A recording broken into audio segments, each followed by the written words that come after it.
नेमकी काय परिस्थिती आहे, किती जणांची कॅज्युअल्टी आहे आणि किती जण जखमी आहेत आणि सध्याची परिस्थिती काय आहे? आता आपल्याकडे आपण पाहताय त्या बिल्डिंग मध्ये एक विंग जी आहे ती पूर्णपणे ऑलमोस्ट कोसळलेली आहे। त्या बिल्डिंग मध्ये अंदाजे 12 फ्लॅट्स होते। त्या 12 फ्लॅट्स पैकी आता वरच्या लेवलवरनं आपण NDRFच्या मदतीने रात्री जे बचत कार्य होतं ते सुरू केलेलं आहे। त्या रेस्क्यू मध्ये आतापर्यंत 11 लोक आपल्याला सापडले।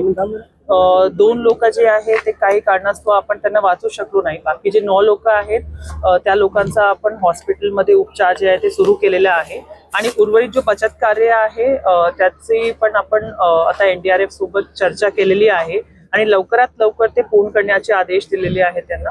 त्यांचं ऑलरेडी टीम जे आहे 2 NDRFची टीम्स, एक आपल्या पालघर मधली आणि एक मुंबई मधली आपल्याकडे काम करते आहे। त्यांना जे काही टेक्निकल मदत लागणार आहे ते महानगरपालिका त्यांना पुरवते आणि महसूल प्रशासन म्हणून आमचेही अधिकारी रात्रपासून इथे उपस्थित आहेत। मलब्याखाली लोक अडकलेले आहेत NDRFनी काय माहिती? एक टेंटेटिव्ह ऍक्च्युली पोलिसांची आणि स्थानिक प्रशासन जे आहे महानगरपालिकेचे त्यांची माहिती अनुसार आपल्याला असं आहे की 10 लोक असू शकतात। तर आम्ही जे लोक आहेत त्यांना इन्स्ट्रक्शन दिलेले आहेत आणि ते आयडेंटिफाय करण्याचा प्रयत्न करतात। साईडची जी बिल्डिंग आहे ती कोलॅप्स होण्याची शक्यता असल्यामुळे सध्या आपण ते मॅन्युअली जे एक्सकव्हेशन आहे ते NDRF करत होती। आता हळूहळू जसं त्यांना वाटतंय त्या अनुषंगाने ते पुढे जातील। किती बिल्डिंग बांधण्याचा आता आदेश दिलेला आहे आपल्याला? किती बिल्डिंग दिसत आहे आणि किती लोक रेस्क्यू केलेले आहेत?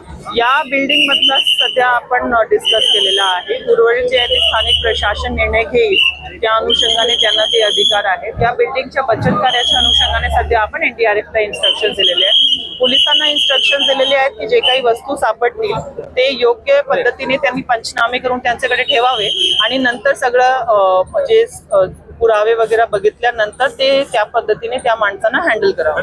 12 रूम ज्या कोलॅप्स झालेल्या आहेत त्यामध्ये एकूण किती कुटुंब होतं आणि आता मल्ल्याखाली किती लोक असल्याची आपल्याकडे माहिती आहे? जी प्राथमिक माहिती आहे ते 12 फ्लॅट होते, 12 कुटुंब होते। त्यापैकी 2 जे घर आहेत ते बंद होते कारण ते गावी गेलेले आहेत अशी प्राथमिक माहिती आहे। यापैकी एका घरामध्ये काही लोक बाहेरून आलेले होते अशी एक प्राथमिक माहिती आम्हाला मिळालेली आहे।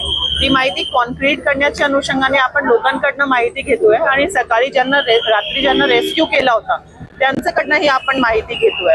आपल्याला काही मोबाईल नंबर्स भेटलेले आहेत जे इथे राहत होते, त्या पोलिसांमार्फत त्याचा ऑलरेडी तपास सुरू आहे आणि जे कॉन्क्रीट आहे ते आय थिंक रेस्क्यू कार्य संपल्यावरच आपल्याला कळू शकतो की खरंच किती लोक होते। हिंदी में जानना चाहेंगे आपसे क्या घटना हुई है और क्या एक्शन लिया है?